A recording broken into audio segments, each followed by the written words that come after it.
So as you guys know, the sale on Tuesday and Wednesday. Wednesday, I have to be at the Meadows, so I won't see it. But that's okay. That's the end of the sale. I'm not worried about the end of the sale. The yearlings are selling on Tuesday, and our horses will be selling likely Wednesday, I would assume. You know who's going: Bendover, Cheatin' Dixie, Crazy Mission, Delcrest, Star Angel, Frontier Cruise. Now, Delcrest, she wormed her way back onto the list the other day. I think we'll race her again on Sunday, I suppose, but I wasn't very happy with her performance.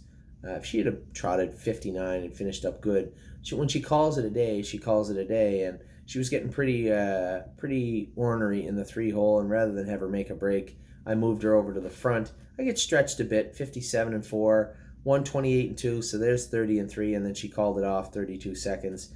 I know she's a big lanky filly. I know if we let her hobbles out and give her time, I know all these things can work. This filly might win in 55 this winter or next year, but she hasn't done enough for me to tell you when she's going to be good, which makes it a problem for me, right? How can I tell you guys, hey, don't worry about it, she'll be okay? When? I don't know. So I think, plug my phone in. I think Delcrest has made her way back on to the list. We'll see how this week goes. Frontier Cruise tomorrow will be the deciding factor for him, I think. Just a tad. McPherson Thunder, Master Saver, Screaming Hawk, See You in Tuscany. I mean, these horses are probably going. I know McPherson Thunder raced okay the other day, but is he that good that we're not going to sell him? I don't know about that. Sunshine Inn. I had some people inquire about her. We had her on the sale board this week, but not what I would call an offer. I think was I know they'll tell you it was a serious offer, but we had her on the sale board for 30. They'd offered 20. I think she's going to go out and be first or second tomorrow with Georgian, in which case that sale, I'm not that interested in selling her for less than her claiming price, and I think she'll bring lots of money in the Ohio sale. So she brings 20 in the Ohio sale. That's 26 minus fees, still $24,000, which I think is better than a $20,000 offer heading to sale. But we'll see. I mean, it's no joke. I understand that this is a serious offer, and people are looking to buy this filly, but we'll see how she races tomorrow. If she races bad, that offer will be gone, and I'm not that concerned about it. I still think this filly will bring very good money in the Ohio sale. Tiamo Hanover, he's going to the sale. Timel Kazam, Timel Tulo. These horses are going regardless. Yours if you want it. We'll see what happens with him at the sale. Utopian will be heading to the sale, and Warby Ultra, we've already sold her. Now, as I was saying, there's some horses. I got a list here of horses I was looking at in the sale. Quite a few. I crossed a couple of them off when I saw their videos right away. There's not a ton of videos up on the horses I'm looking at yet. I'm looking at 15, 16 horses I thought were interesting. Of those 15 or 16, maybe 20. Those, let's say 20, just for argument's sake. Of those 20, I only saw about 4 or 5 videos. Of the 4 or 5 videos, I crossed 2 of them off right away that I don't like. 2 of them that I do like very much. One's an Ontario bred, one's an Ohio bred, another one's an Indiana bred.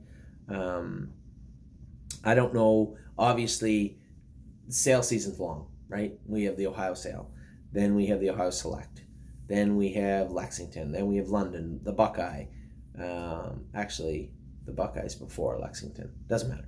Buckeye, Lexington, London, and then Harrisburg. So, and then Indiana and Illinois in there. The Goshen is also in there. So between this sale, we have 3 in Ohio, 1 in Indiana, 1 in Illinois. It's 5. Goshen, 6. Harrisburg, Lexington, 8. London, 9. At least 9 sales. And I know we're not going to rush it and just buy a bunch of horses. But I'm eager. I'm looking at the angles. Again, as I was talking to our clients tonight about value purchasing these horses, the reason we do that isn't we're not trying to buy cheap. We're trying to buy horses that hold their value. That makes, hopefully, the money we put into them solid. And then if it turns out they're nice horses, great. That's cake. If it turns out they're not, we should always be able to get at least some of our money back. And that's the whole point of buying in this value-based way. And it doesn't matter whether it's buying a $50,000 horse for $28,000 or whether it's buying a $20,000 horse for $12,000. We're going to take a look at everybody. And for all you people out there that say you can't compete in these big markets with those mediocre prices, okay. Sister Sled, she's okay. She was a $35,000 yearling, and you know our horses weren't that expensive either, and they're doing pretty good in Ohio, Pennsylvania, and Ontario. So if you have any interest in, and I appreciate, I had a lot of clients send in, this is what I'm like, look, hey, take a look at this horse in Ohio, take a look at that horse in the Ohio sale, and some of our clients had breakdowns of a ton of colts and fillies. Very interesting. And very grateful. I'm very grateful for you doing that. Gives me something to look at also, in case I missed it. And some of you out there are very analytical and understand the pedigrees very well, which is great also. Stuff that I might miss that I find interesting. So our first sale is the 28th of August, 27th of August. There are horses I'm looking at. I'm going to look at every horse on my list. I'm going to the sale. There's no point saying I'll be there Monday, because they don't bring them there on Monday. A lot of these Amish guys don't show up until Tuesday. So I am not going to be there until Tuesday morning, but I'll be there bright and early. So that is it for this week. Still a lot to talk about. Obviously, we got a lot to talk about with the sales, how the year's going, how the horses looked, how they're looking. Obviously, I'm gonna field a lot of questions about, why are you turning this one out? Why is this one going to the sale? Why is this one not going to the sale? What do you think of this horse? But that's why I'm here. So we'll probably have, I would suspect, in the next 3 weeks or so, we'll have another webcast. If you guys are interested in that, it seems like the same people tune in, but as long as we're giving information that people want, we're going to continue to do it. So there's, I would say, 2/3 of our, or at least half of our clients that don't tune into that webcast for whatever reason.